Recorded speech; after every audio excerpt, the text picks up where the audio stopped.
أنا محمد. عمري ما كنت بحلم، وده مش مجاز، ده حرفيا. من وأنا طفل بنام أصحى، مفيش وسط. كنت بضحك لما الناس بتحكي عن كوابيس أو أحلام بتتكرر، لحد ما جه أول حلم. كنت واقف في ممر طويل، نور نيون أبيض وجزمة بتخبط بس مش بتاعتي.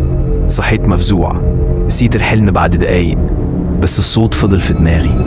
تاني يوم وأنا راجع من الشغل، عديت على مستشفى مهجورة، سمعت نفس الصوت، نفس الخبطة. بعد كده الأحلام بدأت تيجي أكتر. حلمت إني واقف قدام باب شقتي وبسمع صوتي من جوه بيزعق. صحيت وقلت كابوس، بس لما رجعت البيت الجيران قالولي إنهم سمعوا خناق جوه وأنا مش موجود. بدأت أحس إن الحلم مش حاجة بشوفها، الحلم بيحصل قبل ما يحصل. المرعب إن الأحلام بدأت تقرب، بقيت أشوف حاجات مرعبة في الحلم وأصحى ألاقيها بتتحقق بالظبط.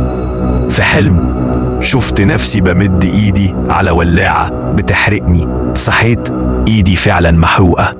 آخر حلم شفته كنت قاعد على الأرض في أوضتي والدنيا ضلمة، والحيط كانت بتتنفس، وكان في صوت بيقولي استعد اللي جاي.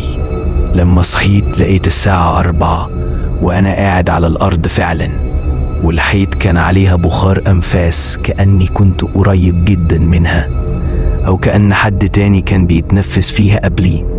أنا مش عارف اللي جاي إيه، بس لو كل اللي شفته محصلش لسه، يبقى أنا مش ناوي أنام النهاردة.